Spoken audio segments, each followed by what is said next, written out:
అంటే అతను already season 6 వరకు అందులో వర్క్ చేశాడండి. సో ఆ టీంకి సంబంధించిన పర్సనే, మధ్యలో బ్రోకర్ అనేది మనకు తెలియదు. నేను జూన్ మంత్లో అమౌంట్ ఇచ్చాను, 2023 జూన్లో అమౌంట్ ఇచ్చాను. అంటే సీజన్ 6 వరకు అతను చేశాడు. సీజన్ 7లో అంటే సెప్టెంబర్ మంత్ స్టార్టింగ్లో అతన్ని తీసేయడం జరిగింది. అది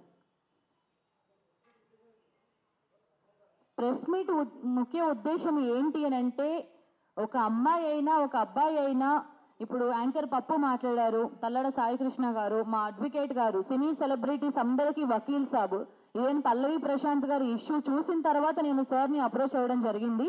సో నేను చెప్పే ముఖ్య ఉద్దేశం ఏంటి అని అంటే, ఈవెన్ మా బ్రదర్ సుధాకర్ కూడా మాట్లాడడం జరిగింది అనమాట. అసలు ఎందుకు అవసరమా, నువ్వు మీడియా ఎందుకు వస్తున్నావు అంటే, నేను ఒకటే చెప్తున్నా, ఒక మీడియా అమ్మాయిని అయ్యుండి ఒక యాంకర్గా ఆఫ్ స్క్రీన్ కావచ్చు, ఆన్ స్క్రీన్ కావచ్చు, ఒక యాక్టర్గా ఉన్న నేను 2,50,000 ఇచ్చి, సరే ఓకే ఈ సీజన్లో వెళ్ళలేకపోయాను, నన్ను మోసం చేశారు అంటే, అతను మోసం చేశాడు, మోసపోవడము నా తప్ప లేదంటే మోసం చేయడం వాడి తప్ప, ఈ విషయం పక్కన పెడితే నేను కామ్గా ఉంటే, ఇప్పుడు నా దగ్గర 2.5 లక్షలే ఉన్నాయి కాబట్టి 2.5 లక్షలే ఇచ్చాను.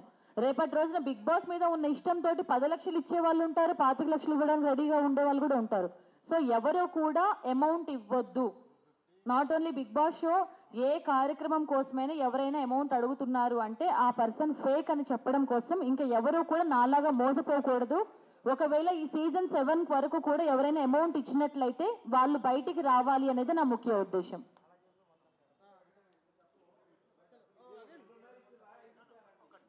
ఇప్పుడు ఇక్కడ మీరు క్లియర్గా అబ్జర్వ్ చేయాలి, అమ్మాయి మోసపోలే, వాడు మోసం చేసిండు. ఇప్పుడు అమ్మాయి బ్యాక్ డోర్ బిగ్ బాస్కి లంచం ఇచ్చేయడానికి ట్రై చేయలేదు, వాడు కాస్ట్యూమ్స్ కని ట్రై చేసిండు. క్లియర్గా రాస్తుంది, నేను బట్టలకి మీరు ఒక పిఎన్ పెట్టుకోవాలనే ఉద్దేశంతో చేశారు. అమ్మాయి బిగ్ బాస్ 15 లక్షలు ఇస్తామంటే 1 లక్ష రూపాయలు కూడా 50,000 కూడా ఇచ్చేది అమ్మాయి కాదు. Because she also talented. ఆమె వర్క్ నేను హార్డ్ వర్క్ ఒక 20 డేస్ నుంచి ఆమె personally watching. Okay, Sai Krishna garu కానీ హీరోయిన్ గారు కానీ చాలా హార్డ్ వర్కర్స్, వాళ్ళకి అట్లాంటి ఉద్దేశం కూడా లేదు. బ్యాక్ డోర్ నుంచి ఎంట్రీ, వాడు మోసం చేస్తాడు, వీళ్ళు మోసపోలే. ఓకే, ఇట్లా ఎవరు మోసపోకండి అనే ఉద్దేశమే విషయం. ఓకే అండి, సో మీరు అడిగారు కదా డబ్బులు అడగడం ఎంత తప్పు, డబ్బులు ఇవ్వడం కూడా అంతే తప్పు అని. నేను బిగ్ బాస్ లోకి పంపించడం కోసం నేను అమౌంట్ ఇవ్వలేదు. నేను డే 1 నుంచి అదే చెప్తున్నా. Every Saturday Sunday special costumes, ఎందుకంటే నాగార్జున గారు వస్తారు ఎవ్రీ సాటర్డే సండే కంటెస్టెంట్స్ తో మాట్లాడతారు కాబట్టి అక్కడ మనకి పిఆర్ కావాలి, మనం బయట అయినా ఒక పిఆర్ని పెట్టుకోవాల్సింది. ఆ తర్వాత కాస్ట్యూమ్స్ వాళ్ళే ప్రొవైడ్ చేస్తారు, వాళ్ళకంటూ ఒక స్పాన్సర్స్ ఉంటారు. స్పాన్సర్స్ అనేవి బాగా ఫెమిలియర్ అయిన వాళ్ళకి స్పాన్సర్స్ ఇస్తారు. సో నేను అప్కమింగ్ కాబట్టి నా కాస్ట్యూమ్స్ కోసం నేనైనా బయట నుంచి తెప్పించుకోవాల్సిందే.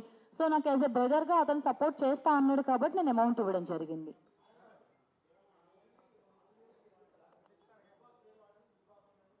నో, మా అసోసియేషన్కి కానీ అన్నపూర్ణ స్టూడెంట్స్కి ఎలాంటి సంబంధం లేదు. Accused one only person to person issue, not a institution versus person కాదండి. ఇది P2P, person to person issue. Tamil Raju only accused one. లేదండి, డబ్బులు ఇచ్చేస్తే మీడియా ముఖంగా అడుగుతున్నాము. నో సి ఇది definitely this will under go in chart sheet. నేనేమంటున్నా, లేదండి, ఒకవేళ ఆయన ఇచ్చిందంటే డెఫినెట్లీ కోర్ట్ ఆఫ్ లా ముందు ప్రొడ్యూస్ చేయమనండి, చట్టం తన పని తాను చేస్తుంది. టోటల్ అమౌంట్ 2,50,000 రూపాయలు నేను ఇచ్చాను. 25,000 రూపీస్ ఫోన్ పే అంటే అది ఫోటోషూట్ కోసం. మొత్తం మీద 2,75,000 రూపాయలు ఆన్లైన్ ట్రాన్సాక్షన్స్ నేను చేసినవి ఉన్నాయండి. ఎవరికి ఇచ్చారంట అమౌంట్ మీరు అడిగారు క్వశ్చన్, ఎవరికి?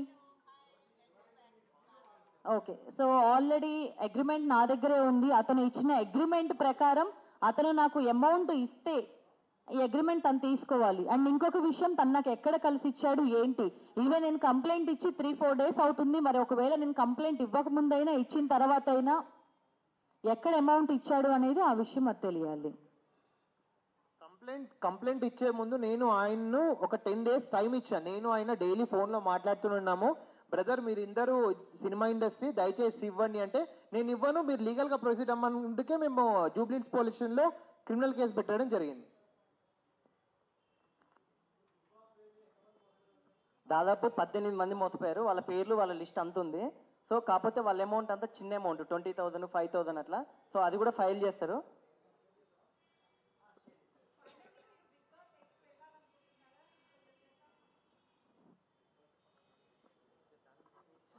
ఓకే, ఫస్ట్ ఆఫ్ ఆల్ నేను అందరికి ఒక చిన్న విషయం చెప్తున్నాను.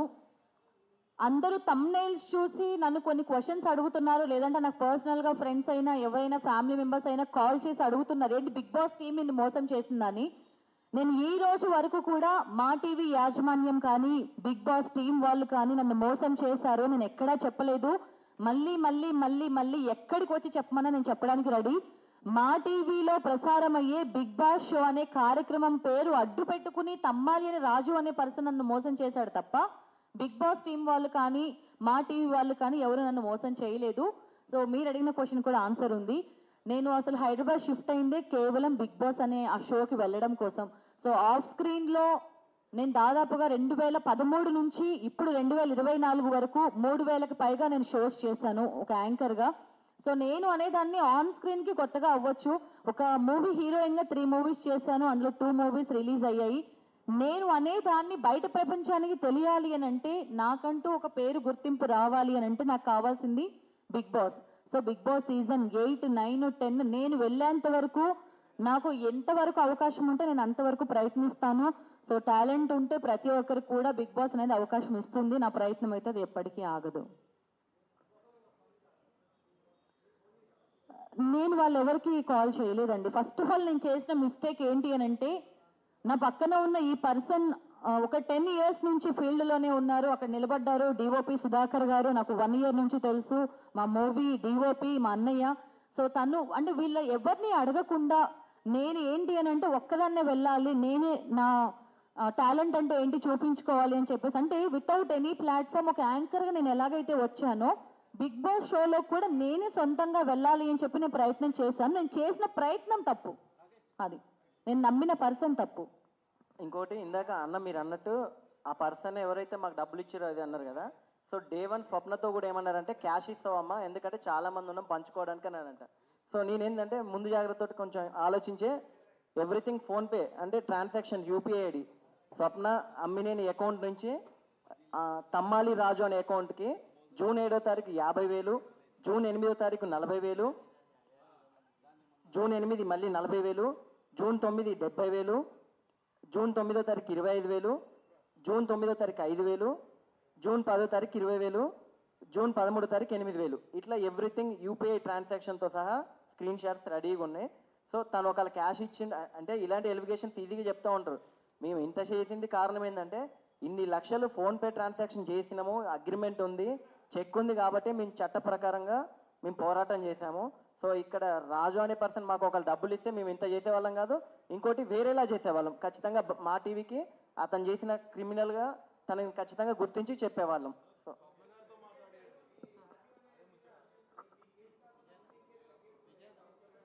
ఆ విషయం తెలియదండి నాకు. కానీ నేను ఎప్పుడైతే రాజు అనే పర్సన్ ఎప్పుడు రివీల్ చేయాలి, అది అవుట్ ఆఫ్ అది నాలెడ్జ్ కాబట్టి మాకు ఆ విషయం తెలియదు. రాజు అనే పర్సన్ ఎన్ని కేసులు ఉన్నాయి మనకు తెలియదు కదా, మాకు వచ్చింది మేము సాల్వ్ చేసాం. పోలీస్ వాళ్ళకు మేము ఇచ్చిన ఎవిడెన్స్ మీద bond paper, contract and cheque ఈ రెండింటి మీద ఫోన్పే ట్రాన్సాక్షన్ దాని మీద ఎఫ్ఐఆర్ బుక్ చేసాం. Definitely all cheque, bond, FIR copy అన్ని చూపిస్తాము. Okay right.